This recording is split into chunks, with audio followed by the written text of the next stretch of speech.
You guys, we have got to talk about James Charles and the backlash he has been getting for a TikTok that he posted a couple weeks ago. People are now mocking him and it's a whole thing. We're also talking about Gigi Gorgeous opening up about her divorce from Nat, some drama with The Devil Wears Prada 2, and we have a Cierra Love Island update. I know I said I was done with the Love Island updates, but okay, like, let me just have this last one, you know?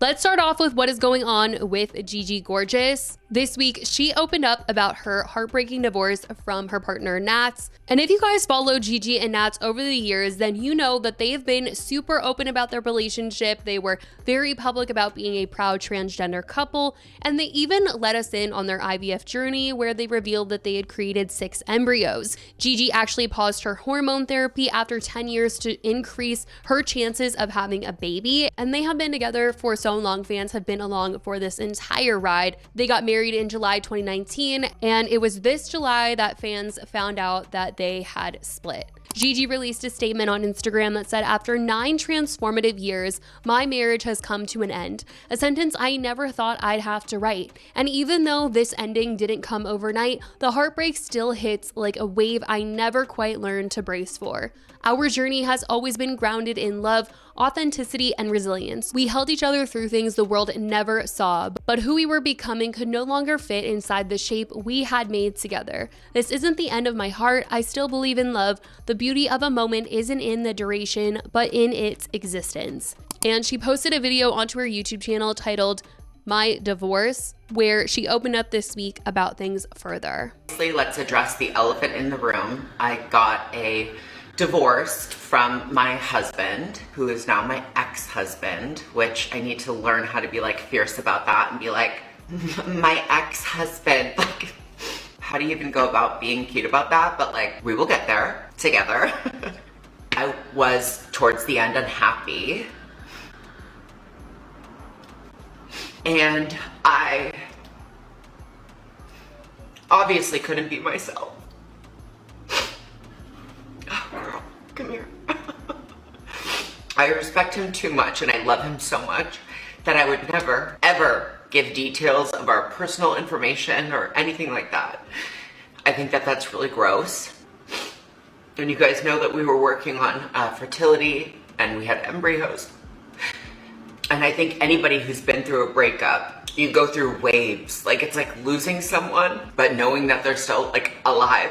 A lot of influencers and fans have been commenting on Gigi's post and her video to tell her that they just love her and support her through this time and are just really sad to see that the two of them are no longer together.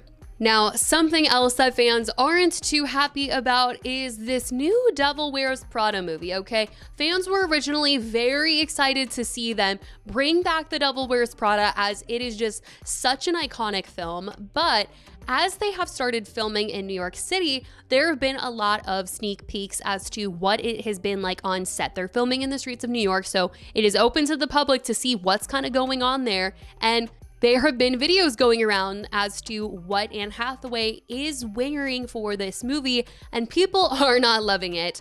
They are actually really upset that these are the outfits, and it's kind of, to me, feeling like what was going down on the set of It Ends With Us when people were reacting to the outfits that Blake Lively was wearing. They were like, that is not how I imagined the character in my head when they were reading the book It Ends With Us. And that is exactly what is happening as people are reacting to the outfits that they are seeing Anne wear in The Devil Wears Prada 2. They were like, that is not the character that we know and love. That's not the stuff that she was wearing in the first movie. Where is the designer aspect to all of this? They are just not buying it. We're getting the first few glimpses of the outfits in The Devil Wears Prada 2, and I'm kind of having mixed feelings. Andy does not start out as a fashion girly. Her outfits are frumpy, ill-fitting, and not intentionally put together. And then she goes through an iconic transformation. In the end, when she stops caring about Miranda's approval, she returns to a style that feels more authentic to her. So then why are we going back to pieces that don't fit well? Post Miranda, Andy would know, this inseam isn't falling in the right spot. I think Andy would pickle something like this silhouette, or even this Helsa matching set, because it feels simple, yet the stitching makes it elevated. And the proportions wouldn't swallow swallow her whole. Next, this patterned Gabrielle Hearst look. To me, it feels far away from Andy's style in the first film. She hardly ever wears patterned pieces. I'd style her in something that feels more timeless, but still screams I'm a tastemaker, which is why I'd go with Kate, which is very much an if you know, you know type of brand. The Devil Wears Prada 2 just started filming, and we've already gotten our first look at what Andy Sachs is wearing in 2025.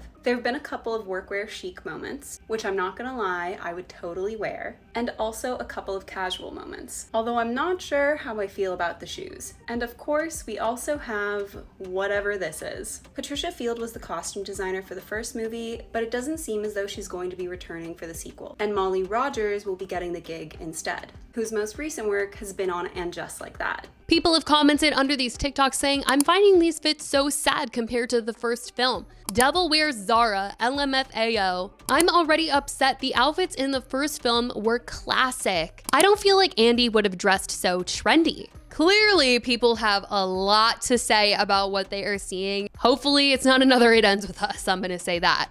But speaking of on-set drama, as we all know, in Love Island, there was a lot of drama surrounding Cierra as she had to be removed from the show after a post was circulating of her using a slur. Now people are wondering if she's going to be invited back to the reunion since they gave her the boot. I feel like if they bring her back, then they have to bring Yulissa back, and I don't know if they necessarily want to do that because then they're obviously going to have to touch on why they were removed, and I don't know if Peacock wants to necessarily go there or address any of the racial stuff that was going on this season of Love Island. They might not want to do it at all because they might be like, we just want to stick it to the show, and I don't know. But a lot of people would like to see them address it. That is the thing. Anyway, in regards to Cierra, she came on social media this week and posted something that a lot of people had a lot of things to say in reaction to. She posted this video and said, "You look happier. Thanks. I booked a flight to Mykonos after surviving the villain edit on reality TV, and I didn't end up with the guy who never actually liked me and wanted my friend the entire time."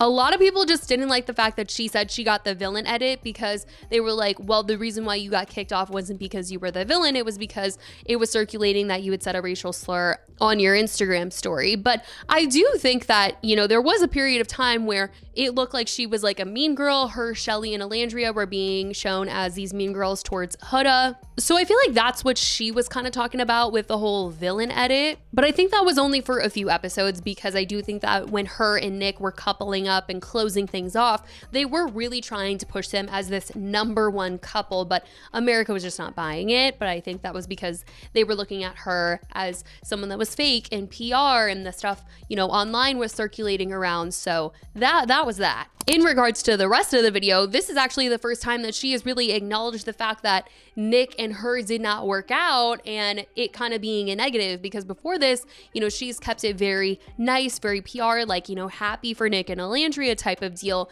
And she is here saying, this guy never actually liked me and wanted my friend the entire time. I think that is the realest that she has been about her Love Island experience this entire time. I do think that Nick liked her, but he just didn't like her as much as he liked Alandria. Honestly, I really want to interview her. I want to interview her so bad to really pick her brain about this season. Maybe that's a controversial take, but I really want to ask her. I mean, I think there's a lot of things that are being said about her online, and specifically with that Instagram story, I want to know, like, you know, it looked like you knew what you were saying in the Instagram post. You know, it looked like she was using the word in the right context, and I want to ask her about that because she has openly said, you know, I didn't know what that word meant, but it kind of sounded like she did know what it meant.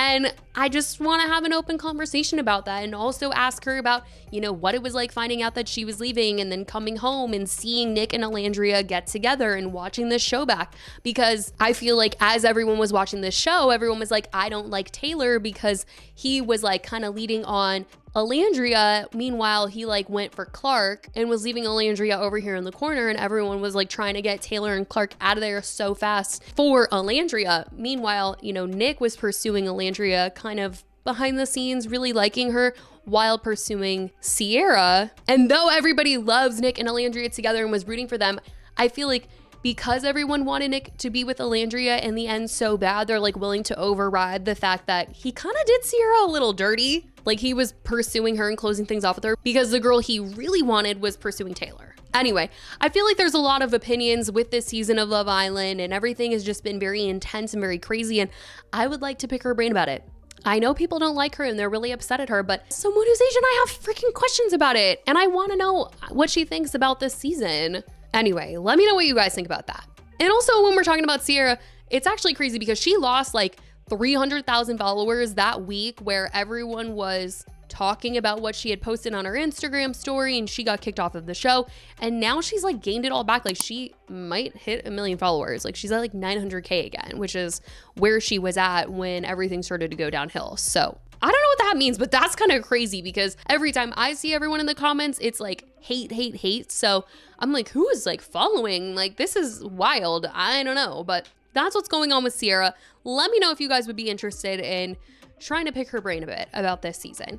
But let's get into this James Charles story because this is something that when I saw this last week, I was like, there's no way that this is real. And I know some people have talked about it by now, but I've been seeing people mock James and the fact that he did this, so we're bringing it up because that has been on my For You page this week. Basically, James recently went viral after going on a major TikTok rant and then deleting it because it ended up being a whole thing where he was venting about something that actually helps other people and just didn't know it at all. You know what's pissing me off today? These fucking, like, whatever bump fucking stupid ass things they put outside of grocery stores and airports. Like, what is the purpose of them? Can somebody genuinely explain it to me if you are like a engineer?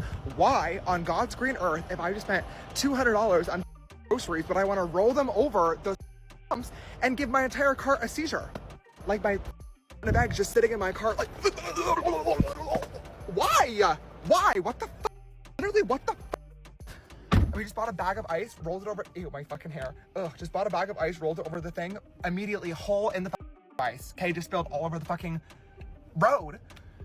When you go to an airport, like, why am I gonna sit there and roll my luggage over that shit and have everything, like, jumping around inside? It's literally having a seizure. Stop.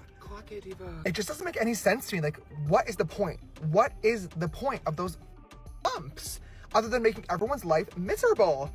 Can somebody tell me? Yeah, so he was very quickly informed that that is used to help people that are visually impaired. So he took that right down upon getting educated. But now, like I said, people are making fun of him whenever they see this. My sister, today I'm going to the mall today and oh my God, what was that? What the f that? Like, oh my God, that just tripped me. Oh my f, does anybody see this? What the f for? I've never seen whatever the hell that is, but like, Jesus Christ, why do they have that?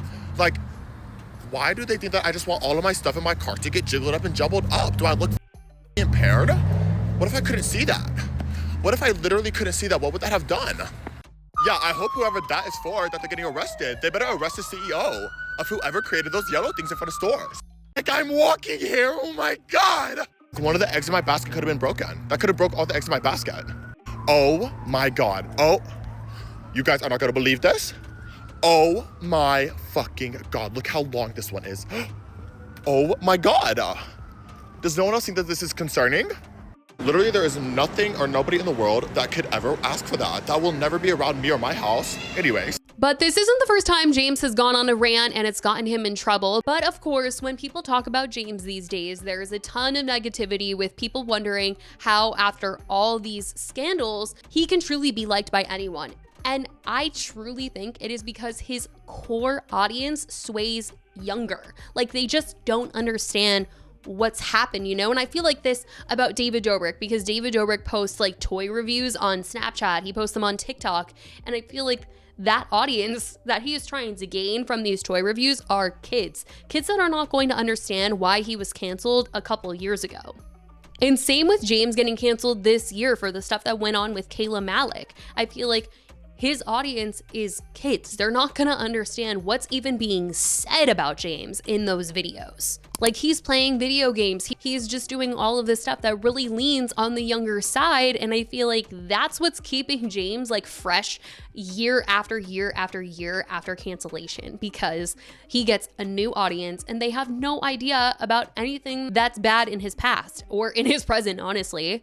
Which is crazy for a lot of people to process because they're just like, what? Like, the stories have been so public, but I just feel like it's not reaching the younger gen. But anyway, that is what is being said about James this week. That's how he's recently been called out on the internet. I certainly want to know what you guys think about all of this and his audience leaning younger, and if you think that is why he keeps being able to come back from his cancellations. Let me know your thoughts on that. Also, let me know your thoughts on Cierra, Gigi Gorgeous, The Devil Wears Prada 2. Will you be watching that movie when it comes out? Let me know in the comments. I love you guys so much, and I will talk to you in the next video. Bye, guys.